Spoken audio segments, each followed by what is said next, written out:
ہمیں دین پر عمل کرتے ہوئے کیا مشکل پیش آئی۔ ہم تو دین کی راہوں کے مسافر ہوئے تو عزتیں پائیں، ہم نے اللہ کا نام لیا تو لوگوں نے پیار دیا، ہم نے عبادات کے طریقے اختیار کیے تو معاشرے میں شریف کہلائے۔ لیکن کتنا مشکل اور کٹھن لمحہ تھا جب کوئی اسلام لاتا تو معاشرے سے کٹ جاتا، سماجی بائیکاٹ کر دیا جاتا، وہ لوگوں سے الگ ہو جاتا۔ میرے اور آپ کے آقا و مولا حضور نبی رحمت صلی اللہ علیہ وآلہ وسلم قریش کے عالی نسب خاندان سے تعلق رکھتے ہیں، صادق بھی کہلاتے ہیں، امین بھی کہلاتے ہیں، لوگوں کی امانتیں بھی حضور کے گھر میں پڑی ہیں، اپنے فیصلوں میں حضور کو حاکم بھی مانتے ہیں۔ لیکن جب اللہ کی توحید کا اعلان کیا، جب لوگوں کو راہ راست اور راہ حق کی طرف بلایا تو یہ سارے مخالف ہو جاتے ہیں، حتیٰ کہ اپنے سقے عزیز بھی کتنے دل آزار جملے بولتے ہیں، تباً لک ہنالک سائر الیوم الہٰذا جمعتنا۔ یہ رشتے میں سکا چچا بولتا ہے۔ اللہ اکبر، مشکلیں سہی، تکلیفیں سہی، سماجی مقاطعہ ہوا، سوشل بائیکاٹ ہوا۔ شاب ابی طالب کے 3 سال کس کٹھن حالات میں حضور اور حضور کے غلاموں نے اور خاندان والوں نے کاٹے، حتیٰ کہ درختوں کے پتے کھا کھا کے گزر اوقات ہوتی تھی۔ معاہدہ لکھ کے کعبۃ اللہ کے ساتھ لٹکا دیا گیا، اور یہ اتنے سنگ دل ثابت ہوئے کہ باہر سے کوئی تجارتی قافلہ آتا جس کے پاس اغذیہ ہوتی، کھانے پینے کی اشیاء ہوتی، تو ان کو ادھر جانے نہ دیتے، مبادا کہیں یہ خرید نہ لیں۔ ان کا خیال یہ تھا کہ یہ بھوک سے دم توڑ جائیں، اور نیا دین جو لے کر کے آئے ہیں وہ شعب ابی طالب میں اس گھاٹی کے اندر ہی اپنے آخری دن پورے کرے۔ لیکن جس کو اللہ نے سر بلند کرنا ہو، عزت دینی ہو، جس دین کو پوری دنیا کے اوپر غالب ہونا تھا، اس کو کون روک سکتا تھا؟ اللہ کے محبوب علیہ الصلوۃ والسلام نے محنت، تندہی، کوشش اور کد و کاوش کے ذریعے لوگوں تک پیغام حق کا ابلاغ کیا۔ سب سے پہلے حضور کی اہلیہ حضرت سیدہ خدیجہ الکبریٰ رضی اللہ تعالی عنہا ایمان لاتی ہیں۔ حضور علیہ السلام کے قریبی دوست، گہرے دوست حضرت سیدنا ابو بکر رضی اللہ تعالی عنہ ایمان لاتے ہیں۔ حضرت علی المرتضیٰ رضی اللہ تعالیٰ عنہ اگرچہ نو عمر ہے لیکن سینے پہ ہاتھ رکھ کے کہتے ہیں جان و دل فدا کروں گا حضور آپ پہ۔ حضرت بلال حبشی اسلام لاتے ہیں، حضرت عمار ابن یاسر، حضرت سمیہ، حضرت یاسر اسلام لاتے ہیں۔ 38 لوگ ایک ایک کر کے اسلام میں داخل ہوئے۔ کفار تو چاہتے تھے کوئی دوسرا شخص ان کے ساتھ کھڑا نہ ہو، تو جب 38 لوگ حضور کے ساتھ کھڑے ہو گئے تو ان کے لیے بڑا اذیت ناک لمحہ تھا کہ یہ تحریک جس کو ہم روکنا چاہتے ہیں یہ پھیلتی چلی جا رہی ہے، لوگ اس کے ساتھ شامل ہوتے چلے جا رہے ہیں، اور لوگ ان کے لیے محبتیں اور ان کے لیے پیار پیش کرتے چلے جا رہے ہیں۔ عبداللہ ابن جدعان کے گھر کے قریب سے میرے حضور گزر رہے تھے کہ ابو جہل نے دیکھ لیا اور ہاتھ میں نوکیلا پتھر پکڑا اور حضور پہ حملہ آور ہو گیا۔ آقا کریم علیہ السلام نے کوشش کی کہ الجھاؤ پیدا نہ ہو، لیکن یہ اس بات پہ تلا ہوا تھا کہ حضور کو اذیت دے۔ اس نوکیلے پتھر سے حملہ آور ہو کے حضور کو گہرے زخم دیتا ہے، حتیٰ کہ حضور کے مبارک بدن سے خون بہنے لگ جاتا ہے۔ وہاں سے حضور سین حرم میں پہنچتے ہیں اور اللہ کے حضور سر بسجود ہو جاتے ہیں۔ حضور کے چچا حمزہ بن عبد المطلب ابھی اسلام نہیں لائے تھے، وہ شکار کھیل کے واپس آ رہے ہیں، اور جب وہ شکار کھیل کے آتے تھے تو بڑا اترا کے چلتے تھے۔ انہوں نے سنا کہ 2 لونڈیاں آپس میں بات کر رہی ہیں۔ اس کو پتا ہوتا نا کہ اس کے بھتیجے کے ساتھ کیا سلوک ہوا ہے تو یہ کبھی بھی ایسی چال نہ چلتا، اس کی ٹوری کوئی اور ہوتی۔ تو رک گئے، قدم خود بخود ٹھہر گئے، رک کے پوچھا کیا ماجرا ہوا؟ کہا تمہارے بھتیجے کو ابو جہل نے مارا ہے اور اس کے نازک بدن سے خون بہتا رہا۔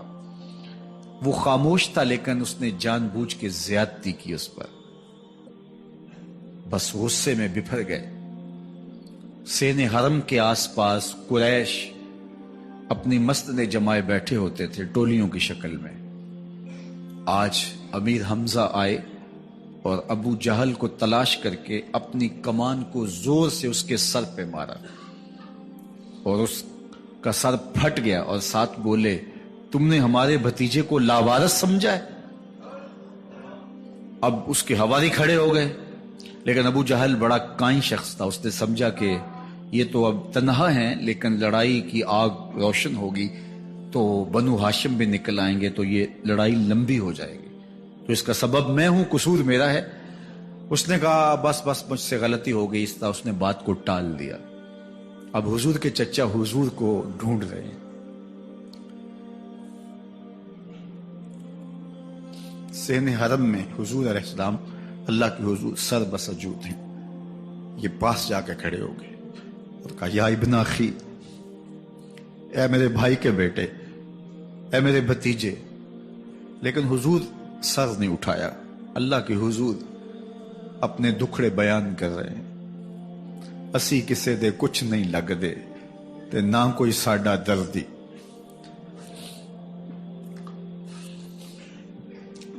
اللہ کے محبوب علیہ السلام اللہ کے حضور سر بسجود ہے۔ انہوں نے پھر کہا یا ابن اخی، اے میرے بھائی کے بیٹے، اور انہیں بے چینی ہے کہ بتاؤں کہ حوصلہ رکھو میں تمہارا بدلہ لے لیا، لیکن حضور سر نہیں اٹھا رہے۔ تیسری مرتبہ پھر آواز دی، حضور نے سر اٹھایا، آنکھیں آنسوں سے بھری ہوئی تھی، تو برجستہ کہا بھتیجے میں تمہارا بدلہ لے لیا۔ میرے حضور نے فرمایا چچا مجھے اس کی کوئی خوشی نہیں ہوئی۔ یہ حیرت زدہ ہو گئے کہ اتنا بڑا کام، اس وقت مکے کا اتنا بڑا سورما، اور میں اس سے ٹکرا کے آیا ہوں اور یہ کہہ رہے ہیں مجھے کوئی خوشی نہیں ہوئی۔ قسمت اچھی تھی۔ بولے بھتیجے تم کیسے خوش ہوتے ہو؟ کہا جس رب کو میں مانتا ہوں اس کو تم بھی مان لو۔ تو امیر حمزہ کی قسمت اچھی تھی تو آگے بڑھے اور اسلام قبول کر لیا۔ 38 لوگ پہلے مسلمان تھے، یہ 39 میں مسلمان ہو گئے۔ بس ان کا اسلام لانا مسلمانوں کے لیے تسکین قلب کا ساما ہوا۔ حضور کی آنکھوں میں امٹتے ہوئے آنسو، آگے بڑھے، کعبے کو غلاف کو پکڑا، کہا اللہم اعز الاسلام باحب الرجلین الیک بعمر ابن الخطاب او بعمر ابن حشام۔ اے اللہ ایک شیر دیا ہے، ایک شیر اور دے دے، اب تیری مرضی، یا عمر بن خطاب دے دے یا عمر بن حشام دے دے۔ اگرچہ اس نے میرے اوپر پتھر برسائے ہیں، مجھے زخمی کیا ہے، لیکن اگر دین کی تقویت اس سے ہو سکتی ہے تو مالک مجھے کوئی غصہ نہیں۔ چاہے عمر بن حشام، یہ ابو جہل کا نام ہے، مجھے چاہے ابو عمر بن حشام دے دے یا عمر بن خطاب دے دے، ایک شیر دے دیا، ایک شیر اور عطا کر دے۔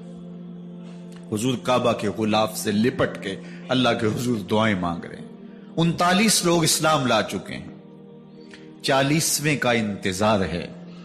اللہ کے محبوب علیہ السلام کی دعائیں ہیں، حضور کی التجائیں ہیں۔ ادھر یہ خبر پورے مکے میں پھیل جاتی ہے کہ حمزہ بھی ایمان لے آئے۔ کفار پر سراسیمگی سی کیفیت پیدا ہو جاتی ہے کہ ہم تو سمجھتے تھے کہ یہ 2-4 لوگ ہیں، 10-15-20 لوگ جمع ہو جائیں گے، اور اس طرح کے لوگ بھی اگر ان کے ساتھ شامل ہو گئے تو ان کا راستہ نہیں روکا جا سکے گا۔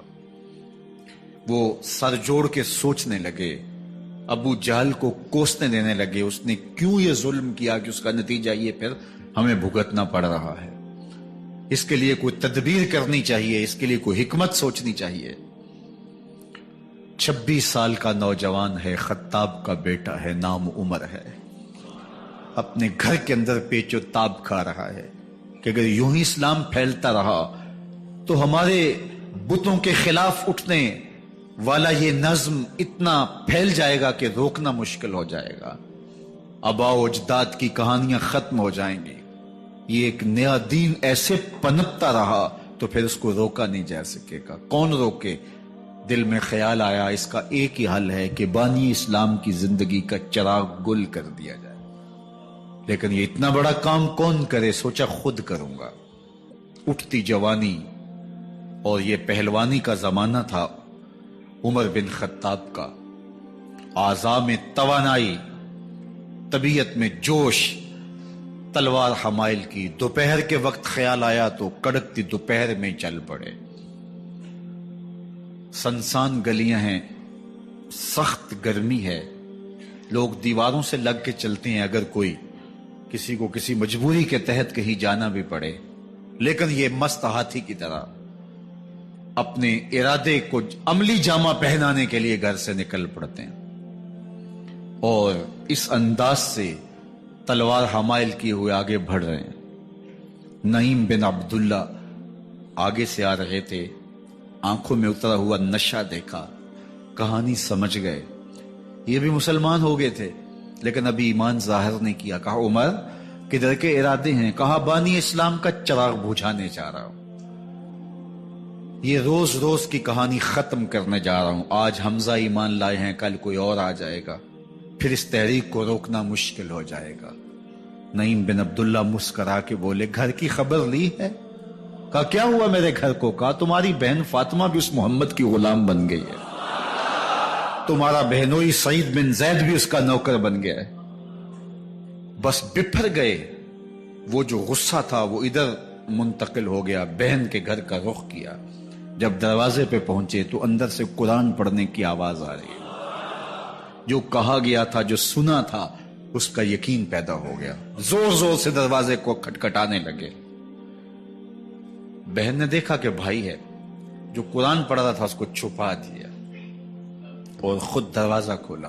بس پیٹنا شروع کر دیا، مار مار کے سر پھوڑ دیا. خون بہ رہا ہے. جب سر پھٹ گیا تو فاطمہ بنت خطاب بولی عمر تم خطاب کے بیٹے ہو، میں بھی خطاب کی بیٹی ہوں. سن لو محمد کا دامن نہیں چھوڑو، جو کرنا ہے کرو. جب یہ تیور دیکھے تو عمر کی حیرت انتہا کو چھو گئی. یہ کون سی قوت ہے جس نے ایک عورت کے اندر یہ جذبے رکھ دیے؟ کہا اچھا بتاؤ تم کیا پڑھ رہے تھے؟ کہا تم ناپاک ہو، تمہیں نہیں دوں گی. کہا کیسے دو گی؟ کہا پہلے غسل کرو. عمر غسل کر رہا ہے. سودا لینے کے لیے بازار گئے، ہاتھ اس کے بکے جس کے خریدار گئے. عمر غسل کر رہے ہیں. غسل کر کے باہر آئے تو بہن قرآن لے آئی. وہ کھجور کی چھالیں، وہ چمڑے کے اوپر لکھا ہوا قرآن سامنے رکھ دیا. عمر پڑھ رہے ہیں طٰہٰ ما انزلنا علیک القرآن لتشقیٰ. اے 14ویں کے چاند محبوب، قرآن اس لیے نازل تو نہیں کیا تھا کہ تم مشقت میں پڑ جائے. محبوب رحمت کے دروازے کھل رہے ہیں، کرم نوازیاں ہونے والی ہیں. عمر پڑھتے گئے، آنکھوں کے بندن ٹوٹ گئے، آنسو آنے لگے، ٹپ ٹپ آنسو گرنے لگے. عمر رو رہے ہیں، بدن کانپ رہا ہے. آئے کس ارادے سے تھے، اب حالت کیا ہوئی جا رہی ہے. اپنی بہن سے کہا، بہنوئی سے کہا جس در کے تم غلام ہوئے ہو کبھی میں بھی اس در کا غلام نہیں ہو سکتا؟ عمر کی کہیں عمر نہ برباد ہو جائے، مجھے اس چوکھٹ پہ لے چلو. کہا چلو ہم اس دہلیز پہ لے چلتے ہیں. تلوار اسی طرح حمائل کی ہوئی ہے. حضور دار ارقم میں ہے. یہ اسلام کی پہلی درس گاہ ہے، حضرت ارقم کا گھر. مسلمانوں کی تعداد بہت تھوڑی، یہاں چھپ کر کے دین سیکھتے ہیں. حضور بھی وہاں تشریف فرما تھے، باقی اصحاب بھی وہاں تشریف فرما تھے. حضرت میرے حمزہ بھی وہاں تھے. دروازے کی درزوں سے دیکھا کہ عمر آ رہے ہیں. تلوار بھی حمائل کی ہوئی. صحابہ نے کہا عمر آ رہے ہیں. امیر حمزہ نے کہا کوئی پرواہ نہیں، آنے دو. اچھا ارادہ ہوا تو خوش آمدید کہیں گے، ارادہ اچھا نہ ہوا اس کی تلوار سے گردن کاٹوں گا. اللہ اکبر. جب دروازہ کھولا تو دو صحابہ نے بازوں سے پکڑ لیا، کندھوں سے. حضور نے فرمایا کندھے چھوڑ دو. کندھے چھوڑ دیے گئے. آقا کریم علیہ الصلوۃ والسلام نے ان کے گلے کے اندر جو کپڑا تھا اس کو پکڑ کے جھٹکا دیا. اسلم عمر، عمر اسلام لاؤ. اللہ اکبر. اور ساتھ حضور نے حضرت عمر کے دل پہ ہاتھ رکھے، اللہم اہد قلبہ، اللہ عمر کے دل میں ہدایت ڈال دے. بس یہ جملہ کہنے کی دیر تھی اور حضور کا ہاتھ پھرنے کی دیر تھی، اندر سے کفر دھلتا چلا گیا۔ اور عمر نے کہا اشہد ان لا الہ الا اللہ واشہد انک رسول اللہ۔ جب یہ پڑا کلمہ تو حضور کی زبان سے بے ساختہ نکلا اللہ اکبر، اور صحابہ نے بھی اللہ اکبر کہا، اور اس زور سے کہا کہ مکے کی گلیاں گونجنے لگی۔ اب عمر ایمان لانے کے بعد حضور کی خدمت میں حاضر ہو کے عرض کرتے ہیں حضور کیا ہم حق پہ نہیں ہیں؟ فرمایا ہم حق پہ ہیں۔ کہ اللہ کا دین سچا نہیں ہے؟ فرمایا اللہ کا دین سچا ہے۔ کہا کہ آپ اللہ کے سچے نبی نہیں ہیں؟ فرمایا میں اللہ کا سچا نبی ہوں۔ تو فرمایا پھر ہم چھپ کے نماز کیوں پڑھیں؟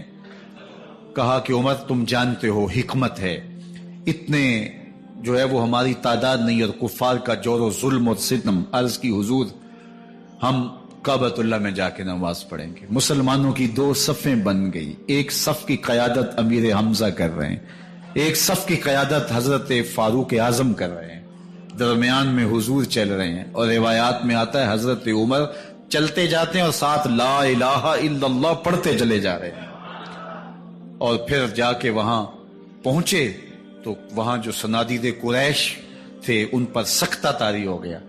حضرت عمر رضی اللہ تعالیٰ عنہ جب ایمان لائے تو آپ نے ایک ایک کافر کے گھر کے دروازے پہ کھڑے ہو کے کہا، جب کوئی بھی شخص مسلمان ہوتا تو کفار اس کو مارتے، زود و کوب کرتے، ظلم کرتے، ستم کرتے، گھسیٹتے بازاروں میں، لیکن حضرت عمر ایمان لائے تو ایک ایک شخص کے دروازے پر کھڑے ہو کر کے کہا کہ تم کمزوروں کو مارتے تھے، میں تمہیں بتانے آیا ہوں میں محمد عربی کا نوکر بن گیا ہوں۔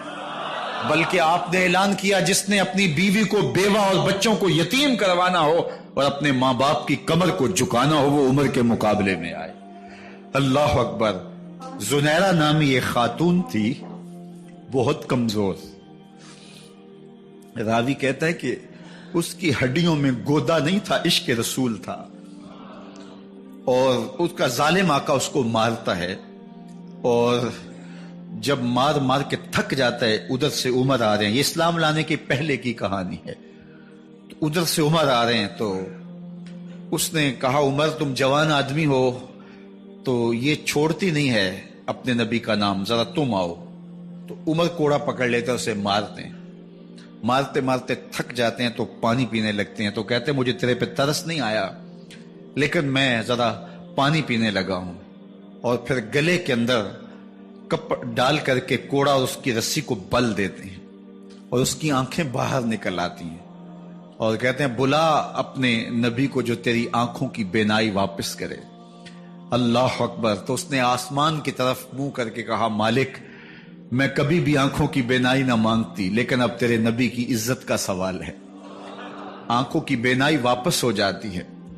زنیرہ کو بڑا مارا، آج عمر گلیوں میں آنکھوں میں آنسو ہیں اور عجیب دلے بے تاب ہے، اور کہتا ہے آؤ بھئی میں حضور کا غلام بن گیا ہوں، تمہیں بتانے آیا ہوں۔ زنیرہ نے موڑ کاٹا تو آگے عمر یہ آواز دے رہے تھے۔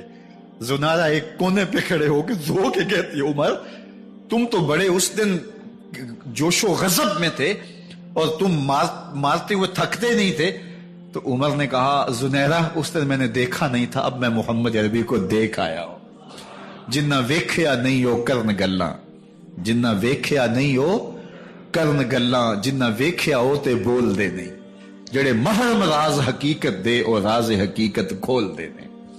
تو حضرت عمر رضی اللہ تعالیٰ عنہ ایمان لائے۔ حضرت عبداللہ ابن مسعود رضی اللہ تعالیٰ عنہ فرماتے ہیں کہ حضرت عمر کا ایمان لانا مسلمانوں کے لیے عزت کا سبب تھا، ان کا ہجرت کرنا مسلمانوں کی نصرت تھی، اور ان کی خلافت مسلمانوں کے لیے رحمت تھی۔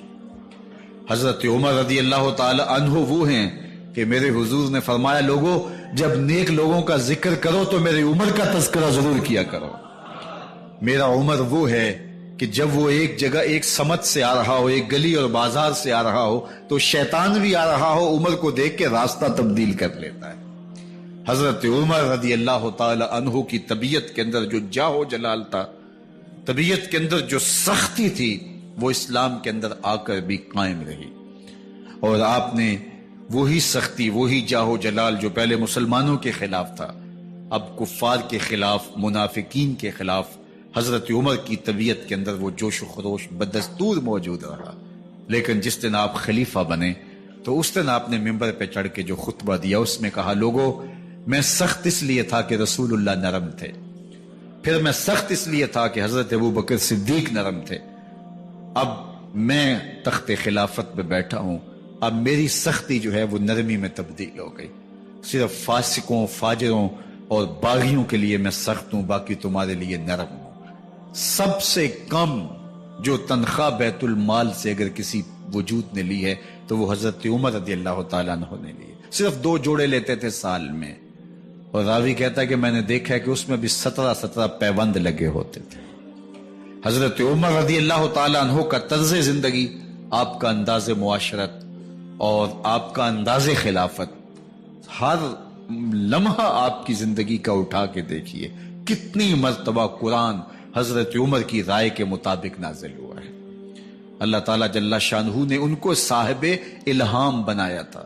ہر امت میں کوئی صاحب الہام ہوتا ہے، حضور کی امت کا صاحب الہام حضرت عمر رضی اللہ تعالیٰ عنہ، اور آقا کریم نے انہیں اپنا وزیر قرار دیا، فرمایا میرے 2 وزیر آسمانوں میں ہیں، 2 وزیر زمینوں میں ہیں، آسمانوں کے وزیر جو ہے وہ جبرائیل اور میکائیل ہیں، اور زمین کے وزیر ابو بکر اور عمر ہیں رضی اللہ تعالی عنہما۔ تو اللہ تعالیٰ جل شانہ نے حضرت سیدنا صدیق اکبر کے بعد حضرت سیدنا عمر بن خطاب رضی اللہ تعالیٰ عنہ سے جو کام لیا، مختصر دور خلافت کے اندر 10 سال 6 ماہ 4 دن آپ نے خلافت فرمائی ہے، لیکن کہاں سے چلے اور یہاں مکران تک، بلوچستان کا حصہ ہے، یہاں تک آپ کے سلطنت کی حدود وسیع ہوئی، ادھر آرمینیا تک جا پہنچے، حمص فتح کیا، قادسیہ، یرموک، آپ ذرا دیکھیے کہ کہاں تک آپ کی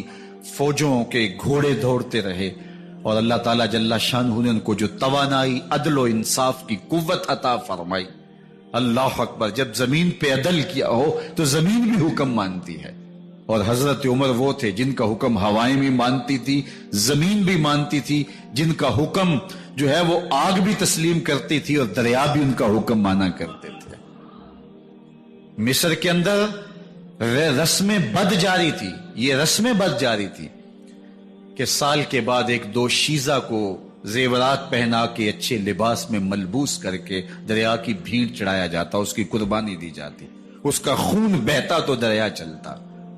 جب اسلام مسلمانوں نے مصر فتح کیا تو گورنر نے لکھا کہ اسلام تو اس طرح کی رسوم کی اجازت نہیں دیتا، لیکن خشک سالی ہے، لوگوں کی فصلیں ویران پڑی ہے، تو حضرت کیا کیا جائے؟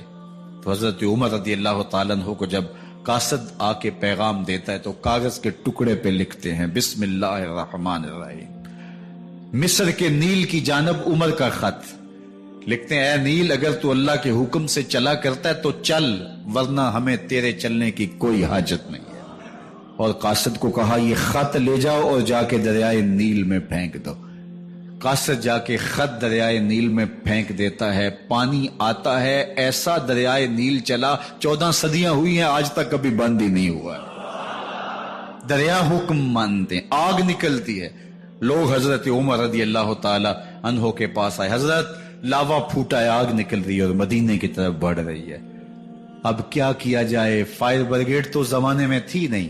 عمر نے اپنی قمیض اتاری، جس قمیض پہ 17 پیوند لگے ہوئے تھے چمڑے کے، کہا یہ قمیض لے جاؤ، جدھر آگ بڑھ رہی ہے آگے ڈھالنا، آگ پیچھے بھاگ جائے گی۔ زلزلہ آتا ہے تو زمین پہ دہرا مارتے ہیں، زمین رک جا، کیا عمر نے تیری چھاتی پہ عدل نہیں کیا ہے؟ تو یہ عمر ہیں رضی اللہ تعالی عنہ کہ جن کے انصاف کی وجہ سے، جن کے عدل کی وجہ سے اللہ تعالیٰ کی رحمات اور اس کی برکات کا نزول ہوتا تھا، اور اللہ تعالیٰ نے مسلمانوں کو وہ آبرو مند حکومت دی۔ کائنات کی تاریخ کے اندر ایسی حکومت آپ نے نہیں دیکھی ہوگی جو حضرت عمر نے حکومت کی ہے۔ اللہ اکبر، فرمایا فرات کے کنارے پہ ایک کتا بھی پیاسا مر گیا تو اس کا حساب بھی عمر سے ہوگا۔ جب اتنے علاقے فتح ہو گئے تو ایک دن حضرت عمر بیٹھ کے رو رہے تھے، تو کسی نے کہا حضرت رو کیوں رہے ہیں؟ فرمایا کہ میں اس لیے رو رہا ہوں کہ فلاں پل سے بکریاں گزری ہیں، تو پل کے اندر شکستگی تھی، ٹوٹا ہوا تھا پل درمیان میں کچھ، اس میں ایک بکری کی ٹانگ ٹوٹ گئی ہے، تو میں ڈرتا ہوں کہیں اس کا حساب نہ لیا جائے کہ میرا رب یہ نہ پوچھے کہ عمر تو نے پل صحیح تعمیر نہیں کروائے تھے کہ ایک بکری کی ٹانگ کیوں ٹوٹی ہے۔ یہ ہیں حضرت عمر رضی اللہ تعالی عنہ۔ اللہ اکبر۔ حضرت سیدنا عمر رضی اللہ تعالیٰ عنہ کی پوری زندگی آپ دیکھ لیجئے، آپ دن کو گھر میں بیٹھتے ہیں، دربار خلافت میں بیٹھتے ہیں، اور آپ کا دربار خلافت کیا ہے؟ کوئی عالی نصب محل نہیں ہے، مسجد نبوی کا صحن ہے، وہاں بیٹھ کے فیصلے ہو رہے ہیں۔ باہر سے سفیر آتا ہے اور آ کے پوچھتا ہے کہ میں امیر المومنین کے، مسلمانوں کے حکمران کے دارالامارہ میں محل میں جانا ہے، تو وہ مسکرا کے کہتے ہیں ہمارے امیر کا تو کوئی محل نہیں ہے۔ کہا کہاں ہے تمہارا امیر؟ کہا مسجد نبوی میں ہوگا یا بیت المال کے اونٹوں کی دیکھ بھالی کر رہا ہوگا، ان کی دیکھ بھال میں لگا ہوگا۔ وہ جب گئے تو مسجد میں نہیں ہے، اللہ اکبر، وہاں گئے تو وہاں بھی نہیں ہے۔ پھر کیا دیکھتے ہیں کہ عمر رضی اللہ تعالی عنہ جنت البقیع کے پاس ایک درخت کے نیچے اینٹ کا سرانہ رکھ کے سوئے ہوئے۔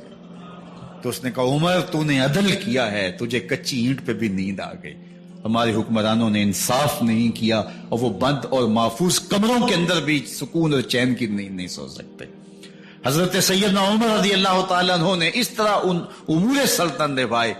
آپ دن کو لوگوں کی دیکھ بھالی کرتے، لوگوں کی ضروریات سنتے سمجھتے، اور جب رات پڑتی لوگ سو جاتے، عمر مدینے کی گلیوں میں پہرا دیتے۔ کائنات نے کوئی ایسا بھی حکمران دیکھا ہوگا؟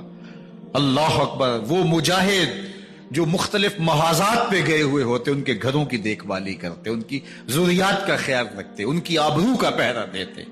راتوں کی تنہائیوں کے اندر حضرت عمر اٹھتے اور جا کے گشت کرتے، چکر لگاتے، دیکھتے کوئی آنکھ پر نم نہ ہو، مفلسی کا کسی گھر میں ماتم نہ ہو، لوگوں کی ضروریات کا خیال رکھتے۔ اللہ اکبر۔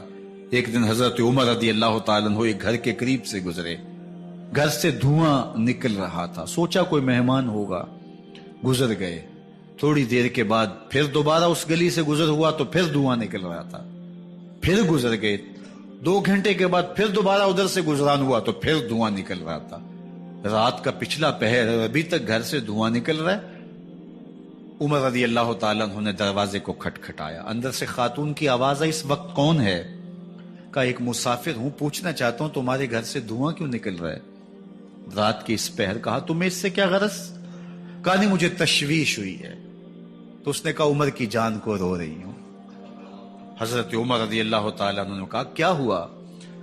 کہا کہ کھانے کے لیے گھر کچھ نہیں ہے، بچے ضد کر رہے ہیں، ہنڈیا کے اندر پتھر ڈال کر کے میں نیچے سے آگ دیے جا رہی ہوں، بچوں کہتی ہوں تھوڑی دیر ہے تھوڑی دیر ہے، کہ بچے تھک کے سو جائیں گے انتظار کر کر کے، تو کچھ ہو تو پکے، اور بچے ہیں بھوک سے، شدت بھوک کی وجہ سے سو بھی نہیں رہے، اور میں یہاں بیٹھے عمر کی جان رو رہی۔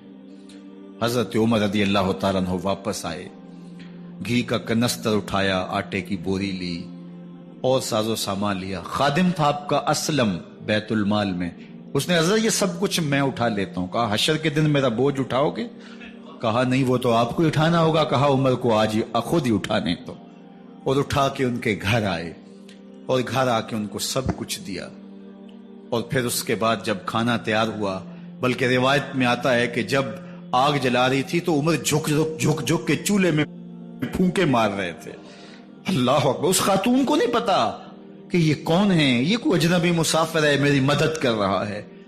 پھر بچے جو ہے وہ جب کھانا کھا کے خوش ہوئے تو حضرت عمر رضی اللہ تعالیٰ عنہ نے دل میں سوچا اور کہا عمر جس طرح تو نے بچوں کو رلایا ہے آج ان بچوں کو ہنساؤ بھی۔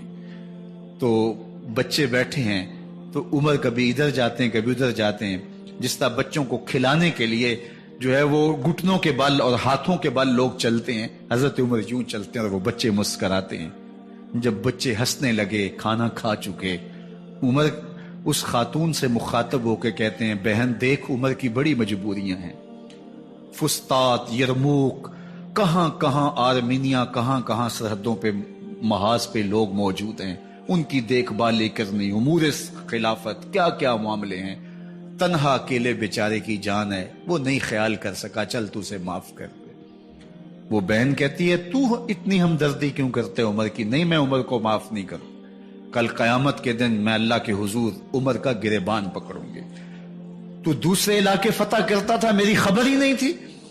اللہ اکبر! جب یہ بات کی تو عمر چیخیں مار کے رونے لگے اور ہاتھ جوڑ کے کہنے لگے، بہن یہ تمہارے سامنے ہی تو عمر کھڑا ہے۔ یہ حضرت عمر تھے رضی اللہ تعالیٰ عنہ، اور اللہ کے محبوب علیہ الصلوۃ والسلام کے خلیفہ راشد، دوسرے خلیفہ، 10 سال 6 ماہ اور 4 دن آپ نے خلافت کی۔ اور تاریخ کہتی ہے اگر عمر رضی اللہ تعالیٰ عنہ کو 10 سال اور مل جاتے، یا مغربی مفکرین کہتے ہیں کہ اگر کائنات کو ایک عمر اور مل جاتا، پوری دنیا پہ مسلمانوں کی حکومت ہوتی، کہیں کفر باقی نہ بچتا۔ لیکن بدباطن لولو فیروز نامی ایک مجوسی غلام نے نماز فجر پڑھتے ہوئے حضرت عمر بن خطاب رضی اللہ تعالیٰ عنہ پہ حملہ کیا، زہر میں بجھا ہوا خنجر آپ کے جسم میں سرایت کر دیا۔ آپ وہاں سے اٹھا کے گھر لائے گئے اور 4 دن تک مسلسل آپ اس اذیت اور تکلیف میں رہے۔ جب آخری وقت آیا تو اپنے بیٹے کو بلایا، کہا بیٹا میں نے ام المومنین سیدہ عائشہ رضی اللہ تعالیٰ عنہ سے پوچھا ہوا ہے کہ میرے مرنے کے بعد حضور علیہ السلام کی قربت میں مجھے جگہ دے دی جائے۔ ہو سکتا ہے میں امیر المومنین مسلمانوں کا خلیفہ ہوں تو اس وجہ سے انہوں نے اجازت دے دی ہو، جب میں فوت ہو جاؤں تو ظاہر خلیفہ نہیں رہوں گا، تو پھر جا کے ان کو دوبارہ کہنا کہ میرے باپ کا پیغام ہے، اگر وہ اجازت دیں تو مجھے حضور کی قربت میں دفن کر دینا، اور اگر وہ اجازت نہ دیں تو پھر جنت البقیع میں مجھے دفن کر دینا۔ جب حضرت سیدنا عمر بن خطاب رضی اللہ تعالیٰ عنہ کا انتقال ہو گیا تو آپ کے صاحبزادے ابن عمر حضرت عائشہ رضی اللہ تعالیٰ عنہا کے پاس گئے، کہا کہ میرے باپ کا سلام ہے آپ کے نام، انہوں نے آپ کو زندگی میں کہا تھا کہ حجرہ انور میں سیدنا صدیق اکبر کے ساتھ 2 گز جگہ مجھے بھی نصیب ہو جائے، تو آپ نے اجازت دے دی تھی۔ تو میرے والد گرامی نے فوت ہوتے ہوئے کہا کہ دوبارہ ام المومنین کے پاس جانا اور دوبارہ پوچھنا۔ اس وقت تو میں امیر المومنین تھا، ہو سکتا ہے وعدہ کر لیا ہو، لیکن اب اگر آپ اجازت دیں تو یہاں ہم قبر ان کے لیے کھود لیں، ورنہ ہم جنت البقیع میں دفن کر دیں۔ تو ام المومنین سیدہ عائشہ رضی اللہ تعالیٰ عنہ رو پڑی اور فرمایا یہ جگہ میں نے اپنے لیے رکھی تھی، لیکن عمر نے اسلام کے لیے خدمت اتنی کی ہے کہ میں نے خود ترجیح دی ہے، اس لیے میں اجازت دیتی ہوں کہ یہاں عمر کو دفن کیا جائے۔ اللہ اکبر! اور پھر وہاں حضرت عمر رضی اللہ تعالی عنہ کو دفن کیا گیا۔ یہ قبر میرے حضور کی ہے، 7 حضرت صدیق اکبر ہیں، 7 حضرت عمر فاروق رضی اللہ تعالی عنہ ہیں۔